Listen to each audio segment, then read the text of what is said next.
নমস্কার, জয় শ্রীকৃষ্ণ। আজকের ভিডিওটিতে আপনারা যা শুনবেন তা শুনে সত্যি আপনাদের চোখে জল চলে আসবে। আজকে যেই কাহিনীটি নিয়ে আলোচনা করব সেটা হলো কৃষ্ণ সখা সুদামাকে নিয়ে। কেন তিনি কৃষ্ণের সখা হওয়া সত্ত্বেও এত গরিব ছিলেন? শ্রীকৃষ্ণ তো দ্বারকার রাজা ছিলেন, আর তার প্রিয় সখা এত গরিব। সত্যি ভাবতে অবাক লাগে, তাই না? কিন্তু এর পেছনে রয়েছে এক গভীর রহস্য, যা হয়তো অনেকেই জানেন না। সুদামা কৃষ্ণের সখা তো বটেই, কিন্তু তার সাথে তিনি কৃষ্ণ ভক্তও ছিলেন। কে ছিলেন সুদামা? সুদামা ছিলেন একজন ব্রাহ্মণ পণ্ডিত। গুরু সন্দীপনী মুনির আশ্রমে সুদাম, শ্রীকৃষ্ণ ও বলরাম একসাথে বিদ্যা অর্জন করেছিলেন। আর সন্দীপনী মুনির আশ্রমেই শ্রীকৃষ্ণ ও সুদামার বন্ধুত্ব হয়। তারা দুজনে একসাথে অনেক সময় কাটিয়েছেন। সখা বলে কথা। সুদামার আত্মজ্ঞান পরিপূর্ণ ছিল। আধ্যাত্মিকতার দিক থেকে তিনি কিন্তু ধনী ছিলেন। সুদামা ধর্মপরায়ণ ব্যক্তি ছিলেন। তিনি ধর্মকে বিশ্বাস করতেন। সংসারে থেকেও তার কোনো লাভ বা মোহ ছিল না। কৃষ্ণভক্ত সুদামা অনাহারে দিন যাপন করতেন, তবুও ধর্মকে ত্যাগ করতেন না। তিনি ভিক্ষা করে দিন যাপন করত। তবে শুধু 5টি বাড়িতে ভিক্ষা চাইতেন, আর তা দিয়েই দিন কাটাতেন। 5টি বাড়ি থেকে যদি কেউ ভিক্ষা নাও দিত, তবুও তিনি আরেকটি ঘরে যেতেন না ভিক্ষা চাওয়ার জন্যে। সেদিন তিনি তার পত্নী বসুন্ধরা ও তার সন্তানেরা অনাহারেই দিন কাটাতেন। সুদামার এরকম দুঃখ দেখে তার সখা শ্রীকৃষ্ণ ও তার সাথে দেবী রুক্মিণীও দুঃখ পেতেন। তারা তাকে সাহায্য করতেন, কিন্তু সুদামা কোনো ফল পেত না। কারণ কথাই তো আছে যে ভাগ্যে না থাকলে লোকে টাকার বস্তাও চোখে দেখে না। সুদামার অবস্থাও ঠিক সেই রকমই ছিল। কেমন ছিল সুদামার চরিত্র? কেমনই বা ছিল তার ব্যবহার? আসুন তাহলে জেনে নেই। সুদামা ছিল একজন দরিদ্র ব্রাহ্মণ। তিনি খুব সহজ সরল ও সাধারণ প্রকৃতির মানুষ ছিলেন।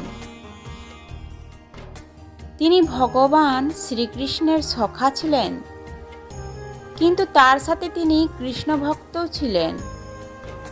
ভক্ত সুদামা ও তার স্ত্রী এবং সন্তানেরা অনাহারে থাকতেন, তবুও তিনি ধর্মকে ত্যাগ করতেন না।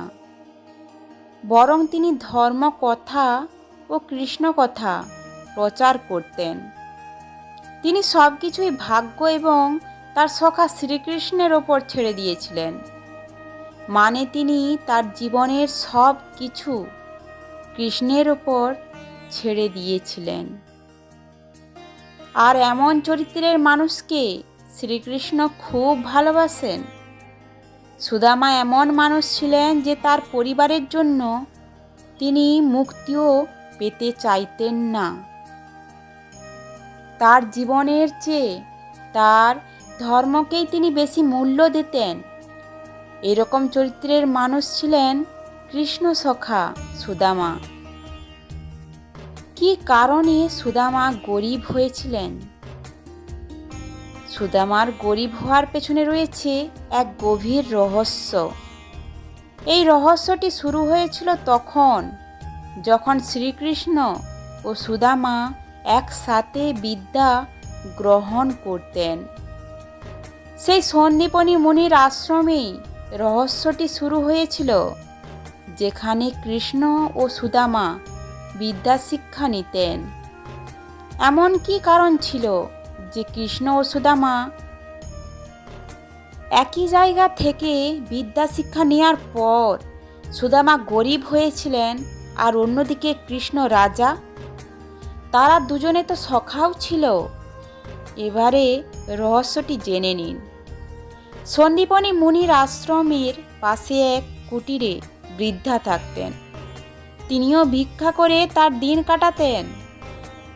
একবার কি হয়েছিল, তিনি 5 দিন ধরে কোনো ভিক্ষা পাননি। ফলে তিনি 5 দিন অনাহারে ছিলেন, কোনো কিছুই সেবা করতে পারেননি। 6 নম্বর দিনে তিনি কিছু ছোলা ভিক্ষা পান, কিন্তু তিনি তাও সেবা করেন না, বরং সেটাকে একটি লাল কাপড়ে বেঁধে রেখে দেন।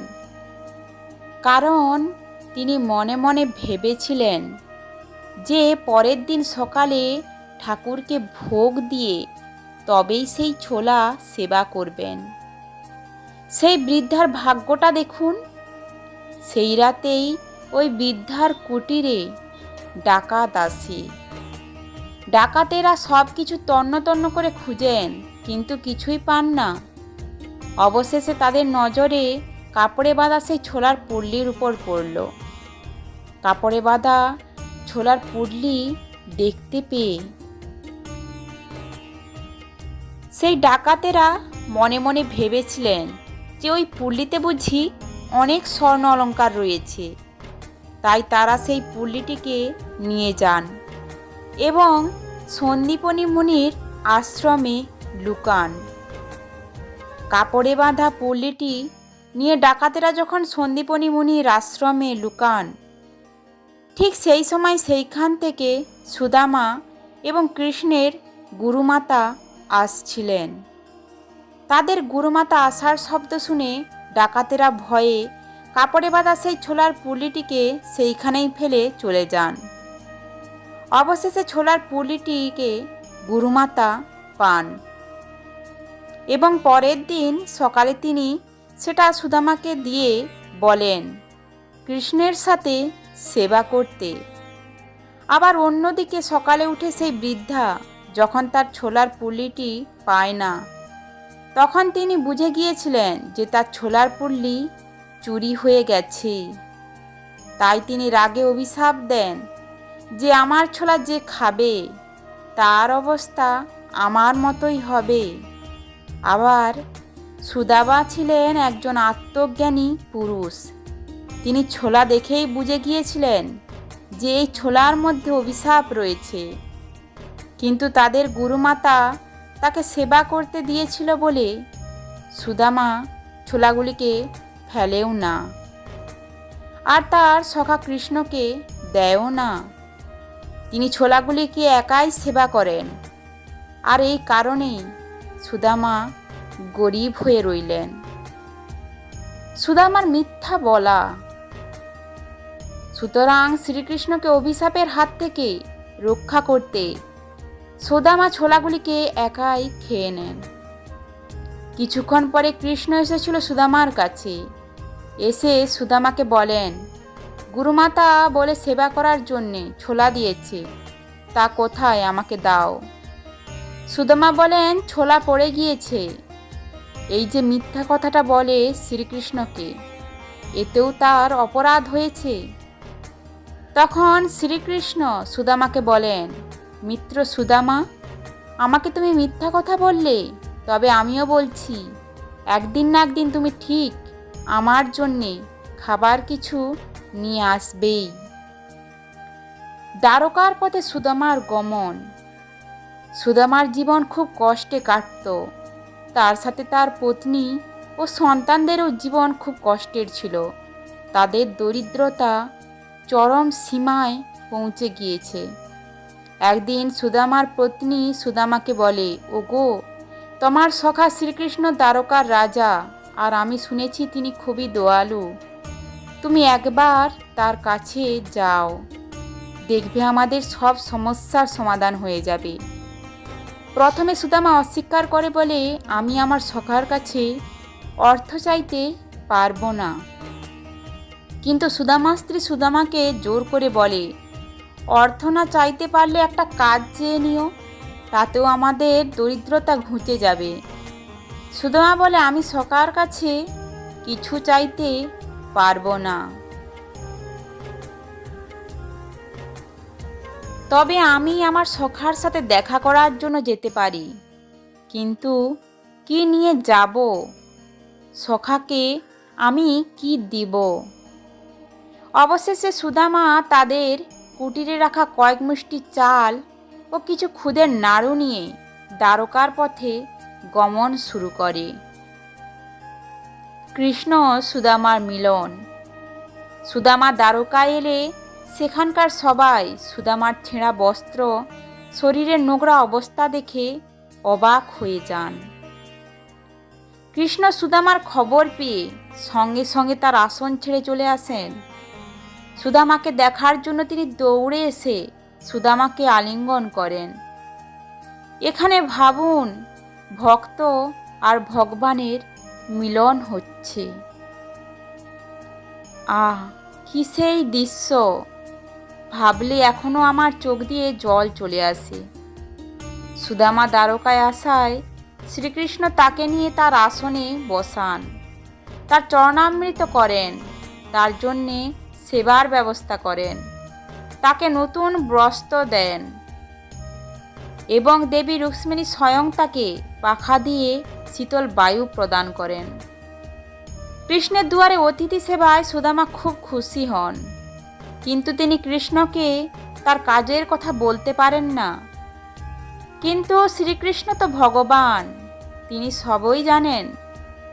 যাই হোক, সুদামা সেখান থেকে ফিরে আসেন। নিজের কুটিরে সুদামা এসে দেখে সব উল্টা হয়ে গেছে। মানে তার কুটির সোনার মহলে পরিণত হয়েছিল। তাছাড়াও তাদের মহলে সোনাদানা হীরামতিতে ভরপুর হয়ে গিয়েছিল। শুধু তাই নয়, তাদের মহলে ভোজনের কোনো অভাব ছিল না। এই অবস্থা দেখে সুদামা বুঝতে পারেন যে এ সবই তার সখা কৃষ্ণের কৃপায় হয়েছে। আশা করি আজকের ভিডিওটি ভালো লেগেছে। ভালো লাগলে অবশ্যই লাইক এবং কমেন্ট করে জানাতে ভুলবেন না। আর এরকম ভিডিও পাওয়ার জন্য চ্যানেলটি সাবস্ক্রাইব করে রাখুন। ধন্যবাদ। জয় শ্রীকৃষ্ণ।